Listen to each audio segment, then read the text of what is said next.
ಅದು ಕೊಡ್ಲಾ ಇದು ಕೊಡ್ಲಾ ಅಂತ ಕೇಳ್ತಿದ್ದೆ. ನೀರು ಕೊಡು ಅಂದರೆ ಕೊಡ್ತಿಲ್ವಲ್ಲ. ಕೊಡು ಭೂಮಿ, ನೀರು ಕೊಡು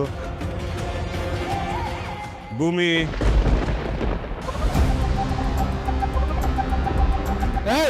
ಯಾರಾದ್ರೂ ಮಿಸ್ ಕಾಡಿದ್ರೆ ಇವರು ಕತ್ತನ ಕಚ್ಚಿಬಿಡ್ತೇನೆ. ತೆಗೀರಿ ಎಲ್ರು ನಿಮ್ ಒಡೆಯನ್ನ ಬಿಚ್ಕೊಡೆ. ಹಾ